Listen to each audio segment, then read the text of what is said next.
Censor board ఎఫ్సీఐలో membership ఇప్పిస్తానని ఓ వ్యాపారి నుంచి 10 లక్షల రూపాయలు వసూలు చేసిన ఘటన తాజాగా వెలుగులోకి వచ్చింది. జూబ్లీహిల్స్ కు చెందిన ప్రవీణ్ కుమార్ రెడ్డి సిస్దాన్ అనే వ్యక్తికి సెన్సార్ బోర్డులో మెంబర్షిప్ ఇప్పిస్తానని బురుడి కొట్టించాడు. మాజీ ఎమ్మెల్సీ దిలీప్ కుమార్ పంతువు లహరి మంత్రివాది అకౌంట్ కు డబ్బులు పంపాలని చెప్పడంతో సిస్దార్ 4 లక్షలు పంపించాడు.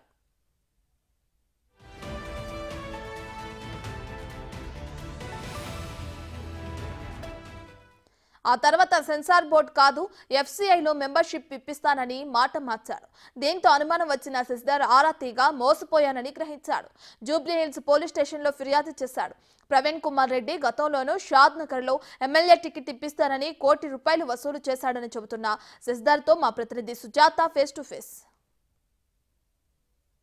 పదవి అదే విధంగా వివిధ రకాల పదవులు ఇప్పిస్తానని చెప్పేసి అటు ప్రవీణ్ రెడ్డి మోసం చేశారు అని చెప్పి జూబ్లీహిల్స్ పోలీస్ స్టేషన్ లో ఫిర్యాదు చేశారు. ప్రస్తుతం మనతో పాటు శశిధర్ ఉన్నారు. చెప్పండి సార్, అసలు మీకు ప్రవీణ్ రెడ్డి ఎలా పరిచయం? కామన్ ఫ్రెండ్స్ లలో ప్రవీణ్ రెడ్డి నాకు తెలిసి పరిచయం అయ్యాడు మేడం. అండ్ ఇంకొకటి ఏంటంటే ఈయన రకరకాల రైల్వే బోర్డు మెంబర్ అని, సెన్సార్ బోర్డు మెంబర్ అని, ఎఫ్సిఐలో మెంబర్ అని, అండ్ విజిలెన్స్ అండ్ ఎన్ఫోర్స్మెంట్ డైరెక్టరేట్లో ఒక మెంబర్ అని రకరకాల పదవులు ఆఫర్ చేస్తూ నన్ను చాలా కన్విన్స్ చేసి ఒప్పించి నా దగ్గర మా ఫ్రెండ్స్తో కన్విన్స్ చేసి అందరితో మాట్లాడుకుంటూ అందరికి చెప్పండి మీరు బాగుంటుంది అని కన్విన్స్ చేస్తూ నా దగ్గర 10 లక్షల రూపాయలు తీసుకున్నాడు. 4 lakhs ఆన్లైన్ చేశాను, 6 lakhs ఏమో క్యాష్ ఇచ్చాను. దీనికి ఇవ్వకపోయేవాడిని కానీ రకరకాల మాటలు చెప్తూ దిలీప్ కుమార్ గారు ఎమ్మెల్సీ గారి దగ్గరికి తీసుకెళ్ళి ఇంట్లోకి వెళ్ళి అక్కడ ఆయనతో కూడా నాకు ఒప్పించి నాకు చెప్పించి నన్ను నమ్మించి డబ్బులు తీసుకున్నాడు. తర్వాత మళ్ళీ ఒక 15-20 daysలో అయిపోతుంది, 1 monthలో అయిపోద్ది అన్నాడు. తర్వాత మాట మార్చగానే నాకు డౌట్ వచ్చింది. 3 నెలలు అవుద్దండి, ఆ కమిటీ డిజాల్వ్ అయిపోయింది మళ్ళీ అనేసరికల్లా నేను వెంట్ బ్యాక్. సరే డబ్బుల కంటే ఎక్కువ నాకు ఫీల్ అయింది ఇక్కడ ఏంటంటే నన్ను నాకంటే చాలామంది ఇన్నోసెంట్లు ఉంటారు, వాళ్ళు ఎవరినైనా ఇంకా ఫ్యూచర్లో ఇంకా చేస్తారని చెప్పేసి విని అర్థం చేసుకొని ఇంకొకసారి ఇంకెవరికి చేయకుండా ఉండాలనే ఉద్దేశంతో. అంటే ప్రవీణ్ రెడ్డిని ఎన్నిసార్లు కలిసారు ఇప్పటి వరకు? ఎక్కడెక్కడ కలిసారు? బాగా క్లోజ్ ఫ్రెండ్ మీకు ప్రవీణ్ రెడ్డి? లేదండి, చాలా తక్కువ ఫ్రెండ్ అండి. ఈ మధ్యలో రోజు మాట్లాడుకుంటాం ఫోన్లో. ఒక 2-3 సార్లు కలిసాం జూబ్లీహిల్స్ దగ్గర. నా ఆఫీస్కి అక్కడే ఉంటుంది, అక్కడికే వచ్చాడు. బయట కలిసాం హోటల్ దగ్గర 2-3 సార్లు కలిసి ఫోన్ మాట్లాడాడు, చాలాసార్లు మాట్లాడాం. ఇంకా నాకు వాళ్ళు తెలుసు వీళ్ళు తెలుసు అని పెద్ద పెద్ద వాళ్ళ పేర్లు నెట్వర్క్ అంతా చెప్తుంటాడు. అంటే పర్టికులర్ గా ఎవరైతే ప్రవీణ్ రెడ్డి ఉన్నారో అతను మిమ్మల్ని నమ్మించడానికి ఎవరెవరితో దిగినటువంటి ఫొటోస్ చూపించారు?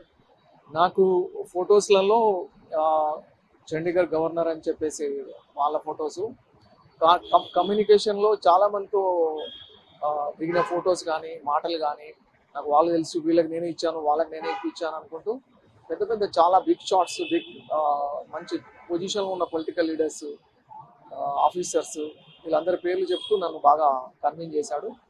ఆయన మాట్లాడితే ఎవరైనా నమ్మాల్సిందే, ఆ రకంగా ఆయన ప్రొజెక్ట్ చేసుకున్నాడు. దెన్ ఫైనలీ అలా అని ఒప్పుకున్నాను నేను. ప్రవీణ్ రెడ్డి మీ దగ్గరికి వచ్చినప్పుడు తను ఏం పని చేస్తాడు, అసలు తన డిజిగ్నేషన్ అంటే పర్టికులర్ గా ఎవరి దగ్గరైనా వర్క్ చేస్తానని చెప్పాడా, అసలు ఏం చెప్పారు సార్? కామన్ ఫ్రెండ్స్ ఇక్కడే జూబ్లీహిల్స్ లో ఉంటున్నా అని చెప్పాడు. కామన్ ఫ్రెండ్స్ లో చాలా మంది పేర్లు చెప్తున్నప్పుడు మనం వినాల్సి వస్తుంది. దాని ఇంకొక విషయం ఏంటంటే మీరు అర్థం చేసుకోండి, చాలా పదవులే కాకుండా ఆయన దృష్టిలో మేము అంటే సెన్సార్ బోర్డు మెంబర్ అనడంలో నేను ఒక తెలంగాణ FM అని ఒక రేడియో రన్ చేస్తాను అండ్ ఒక IT ట్రైనింగ్ సెంటర్ రన్ చేస్తాను మా నేటివ్లో. ఇవన్నీ దృష్టిలో పెట్టుకొని నాకు సెన్సార్ బోర్డు బాగుంటుందని చెప్పాడు. ఆయన దృష్టిలో సెన్సార్ బోర్డు అంటే డబ్బులు సంపాదించుకోవడానికి అనుకుంటున్నాడు, డబ్బులు కాదు. ఒక హోదా, ఒక మంచి ఒక కెరీర్లో ఒక బిగినింగ్ ఉంటుంది, నాకు సంబంధించిన ఫీల్డ్లో నాకు ఒక యాక్సెప్టెన్స్ ఉంటుంది, రికగ్నిషన్ ఉంటుంది అనే ఉద్దేశం నా మైండ్. బట్ ఆయన దృష్టిలో ఓన్లీ మనీ మేకింగ్ లాగా చూశాడు.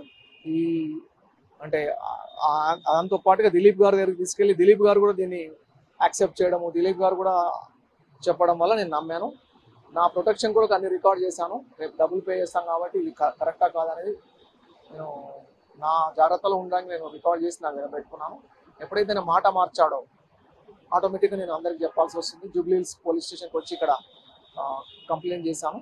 పోలీసులు కూడా దీని పట్ల చాలా సీరియస్ గానే ఉన్నారు. ఎందుకనంటే ఖచ్చితంగా ఈ కేసుని ఇన్వెస్టిగేషన్ చేసి తగిన చర్యలు తీసుకోవడానికి మాత్రము పోలీసులు కూడా సహాయం చేస్తున్నారు అని చెప్పేసి శశిధర్ చెప్తున్నారు. కెమెరామెన్ లక్ష్మీకాంత్ తో సుజాత, జూబ్లీ.